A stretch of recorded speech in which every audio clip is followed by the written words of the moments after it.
Hey guys, so today we're going to be talking about chapter 11 from To Kill a Mockingbird.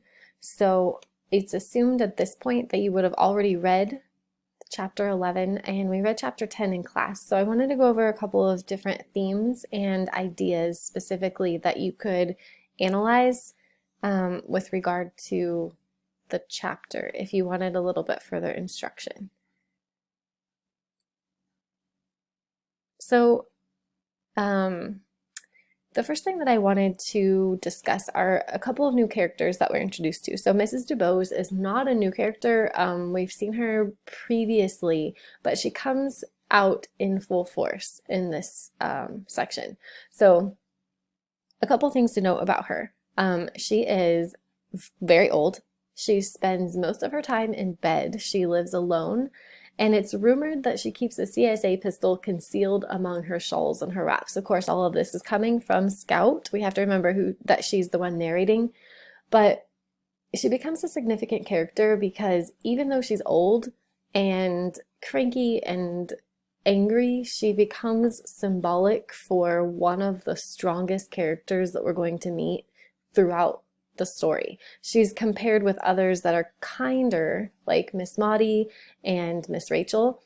But when we're looking at character and our author really focuses on the character of the individual, it's clear that throughout the passage, she's one of those that you want to begin to emulate in the same way that you want to emulate Atticus, or you want to emulate some of what Jem is learning as he's growing up. And she disperses these characteristics in some of the least likely characters that we're going to find, and Mrs. DuBose happens to be one, which is odd considering that some of the comments made in the text is that she subjects passerby to ruthless interrogation. She rakes them with a wrathful gaze. She utters vicious, critical, condemning personal comments to them, and she's a morphine addict. And so all of those comprise this lady that you're thinking, what redeeming value can there be in her? Let's look at this conversation that after Jem destroys her flowers, again, you should have already read the chapter, she insults him repeatedly. He destroys her flowers, and she requires him to come and read to her every day for a month. And as Jem is kind of explaining this, and then throughout the course of that time that he spends with her, he notices that she's falling asleep, and then she's kind of writhing and having some adverse reactions, and she's drooling a lot. It's kind of gross and descriptive throughout the passage, so go ahead and read that. It's fairly interesting. But a Scout notices that there's a timer that keeps going off, and it's being pushed back at different intervals.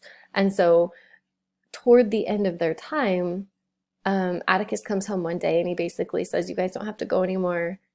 She's died." And Jem and Scout are confused. And it's when Atticus explains to them what was going on the whole time. He says, "She said she was going to leave this world beholding to nothing and to nobody, Jem. When you're sick, as she was, it's all right to take anything to make it easier. But it wasn't all right for her. She said she meant to break herself of it before she died, and that's what she did. So she knew she was dying, and in the process of dying, determined, I don't want to end my life this way." And again, she had every reason to stay addicted to the drug that would calm her, soothe her, put her to sleep, but she wanted to become free of it, and so she was having withdrawals. And particularly for a woman who is, I believe it says she's like 96 pounds, she's old, she has nothing left, but she chooses to embrace the pain and the misery of a withdrawal in order to become free of something. It says her whole mind and body were concentrated on the alarm clock. So the entire time that Jem and Scott were reading, they were just a distraction for her so that she could stay focused on what her objective was, and that was to become free of the substance. And Jem asked, did she die free? Atticus says, as the mountain air. So as we conclude our analysis of Mrs. DuBose, Atticus says, "You know, she was a great lady." A lady? Jem raised his head and his face was scarlet. He's so angry. I wanted you to see what real courage is, instead of getting the idea that courage is a man with a gun in his hand. It's when you know you're licked before you begin, but you begin anyway, and you see it through no matter what. You rarely win, but sometimes you do, and Mrs. DeBose won. All 98 pounds of her. According to her views, she died beholden to nothing and nobody. She was the bravest person I ever knew. And so we've talked again about that cultural contrast, that at the time it was whoever could shoot a gun, whoever had the power over another man, wielding one's own strength over another person. If you could make somebody beholden to you, then you won. And he's saying that courage and bravery is beginning a fight, even though you know you're already predisposed to lose. And that's what happened with Mrs. DeBose. She didn't think she would be able to effectively win the battle against her addiction, but she did. And for that, Atticus says that she was the bravest person that he ever knew.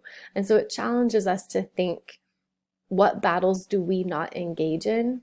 What do we settle for because we simply think, well, there's no way. That's impossible. I can't overcome this. Or we make excuses like, I don't have to overcome this because I'm 98 years old, or I'm 98 pounds, I'm an old lady, I've got nothing left in the world. Why not be addicted to drugs? And so often we settle for, why not? What do I have? Why would I do this? And instead of upholding that sense of justice, upholding a sense of freedom, and really obtaining and striving for that. So that's what we see in the character of Mrs. DeBose, and so she challenges that characteristic. Further, there's Jem. We see growth at the beginning of the text. It says she's an old lady, she's ill. And Atticus says, you just have to hold your breath, hold your head high, be a gentleman, whatever she says. It's your job not to let her make you mad. And so Jem stiffened when he passed by Mrs. DeBose. She railed at him and threw like very cutting accusations at him and at Atticus, and you can read what those are. I'm not going to repeat them here. But curious about this phrase that Atticus utters, it's your job not to let her make you mad. Oftentimes we've talked about this, that we will always throw the excuse. It's human nature to blame, to point out and accuse someone else. But Atticus says that is not what a mature individual human being does, regardless of what the person is saying to you. And so many times he passes by and says nothing, but the one day she is more particular than others at her criticisms. It says, forgetting everything, he cut the tops off of every camellia bush that Mrs. DeBose owned. He bent a scout's baton against his knee. He snapped it in two. He threw it down. He yanked her hair. He said he didn't care about what he had done, and then he kicked her. And what's the significance of that is that Jem is growing, but there's a point on the path to maturity in which that the youthfulness, that immaturity, our weaknesses, our sin nature, whatever you want to call it, comes out and it gets the better of us, and we forget everything.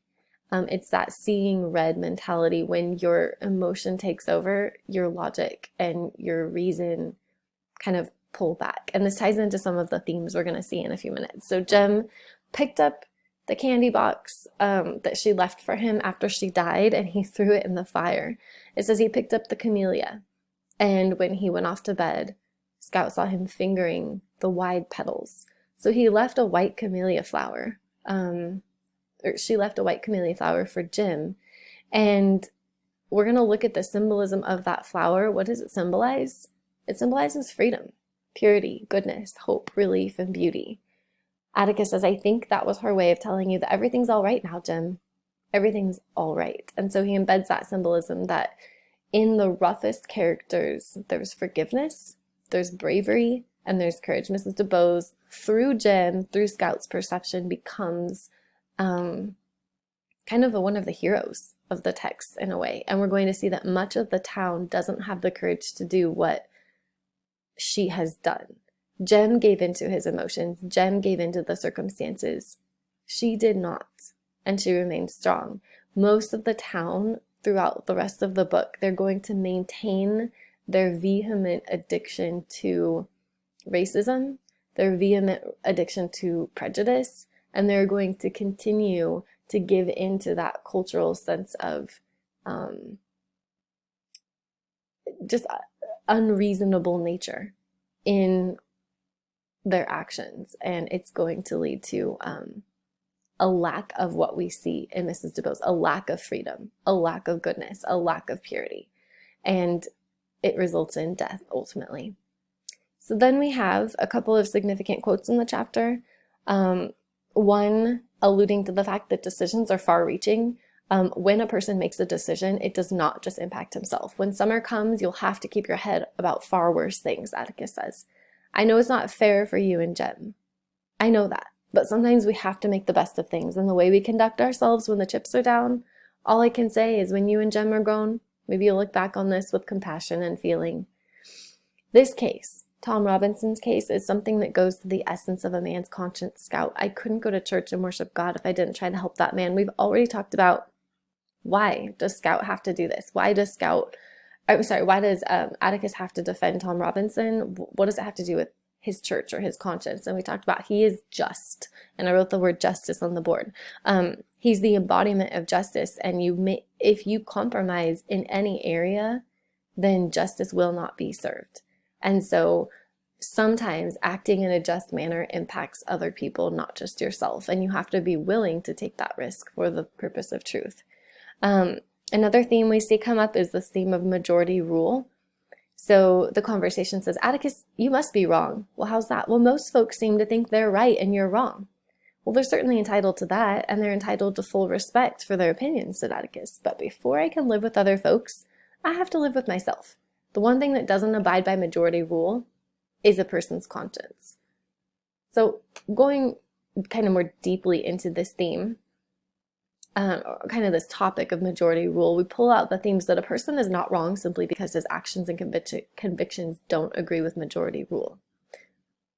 We also see that acting in a way that opposes a social norm puts a person into question, and it may subject him to the critical scrutiny of others. Each person must determine the standards and values by which he will live.